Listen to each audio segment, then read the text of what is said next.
ಸದ್ಯ ಸೋಷಿಯಲ್ ಮೀಡಿಯಾದಲ್ಲಿ ಸಿಕ್ಕಾಪಟ್ಟೆ ಹೈಪ್ ಆಗುತ್ತಿರುವ ನಾಯಕರಂದ್ರೆ ಅವರೇ ಕಾರ್ಮಿಕ ಸಚಿವ ಸಂತೋಷ್ ಲಾಡ್.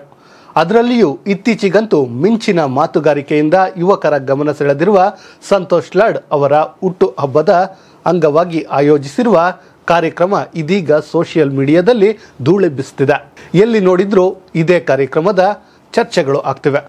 ಅಷ್ಟಕ್ಕೂ ಈ ಕಾರ್ಯಕ್ರಮದ ಬಗ್ಗೆ ಇಷ್ಟರ ಮಟ್ಟಿಗೆ ಚರ್ಚೆ ಆಗ್ತಿರೋದಕ್ಕೂ ಕೆಲವು ಕಾರಣಗಳಿವೆ. ಅವುಗಳು ಯಾವುವು ಅಂತ ನೋಡೋಣ ಬನ್ನಿ. ನಿಮ್ಮೆಲ್ಲರಿಗೂ ಗೊತ್ತಿರುವಂತೆ ಇದೇ ಫೆಬ್ರವರಿ 27ರಂದು ಸಿದ್ದರಾಮಯ್ಯ ಸಂಪುಟದ ಮೋಸ್ಟ್ ಪಾಪ್ಯುಲರ್ ಹಾಗೂ ಕ್ರಿಯಾಶೀಲ ಸಚಿವರಾದ ಸಂತೋಷ್ ಲಾಡ್ ಅವರು ತಮ್ಮ 49ನೇ ಹುಟ್ಟುಹಬ್ಬವನ್ನು ಆಚರಿಸಿಕೊಳ್ತಿದ್ದಾರೆ. ಅವರ ಹುಟ್ಟುಹಬ್ಬದ ಅಂಗವಾಗಿ ಸಂತೋಷ್ ಲಾಡ್ ಫೌಂಡೇಶನ್ ಮುಂದಾಳತ್ವದಲ್ಲಿ ಹೊಸಪೇಟೆಯ ಡಾಕ್ಟರ್ ಪುನೀತ್ ರಾಜ್ಕುಮಾರ್ ಮೈದಾನದಲ್ಲಿ ಅದ್ದೂರಿ ಕಾರ್ಯಕ್ರಮವೊಂದನ್ನು ಆಯೋಜಿಸಲಾಗಿದೆ. ಈ ಮೂಲಕ ಲಾಡ್ ರವರಿಗೆ ಗೌರವವನ್ನು ಸಲ್ಲಿಸಲು ಮುಂದಾಗಿದೆ. ಇನ್ನು ಈ ಕಾರ್ಯಕ್ರಮದಲ್ಲಿ ಸಂತೋಷ್ ಲಾಡ್ ಫೌಂಡೇಶನ್ ವತಿಯಿಂದ ಖ್ಯಾತ ಚಿತ್ರ ಸಾಹಿತಿ ಡಾಕ್ಟರ್ ವಿ ನಾಗೇಂದ್ರ ಪ್ರಸಾದ್ ಬರೆದಿರುವ ವಿಶ್ವಗುರು ಬಸವಣ್ಣ ಹಾಗೂ ಸಂವಿಧಾನ ಶಿಲ್ಪಿ ಡಾಕ್ಟರ್ BR ಅಂಬೇಡ್ಕರ್ ಕುರಿತಾದ ಹಾಡುಗಳ ಲೋಕಾರ್ಪಣೆ ಸಮಾರಂಭ ಕೂಡ ನಡೆಯಲಿದೆ.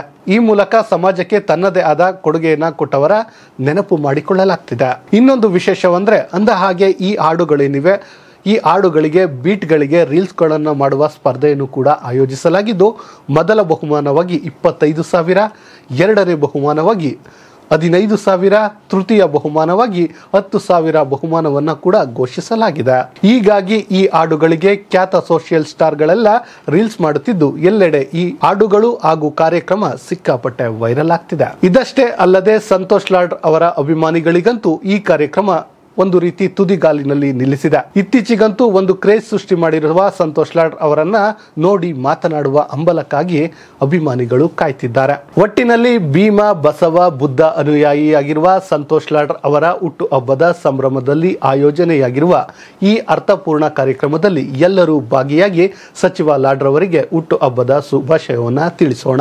ಇಂತಹದ್ದೇ ಸುದ್ದಿಗಾಗಿ ಸದಾ ನೋಡ್ತಾ ಇರಿ ಲೈನ್ ಟಿವಿ ಕನ್ನಡ.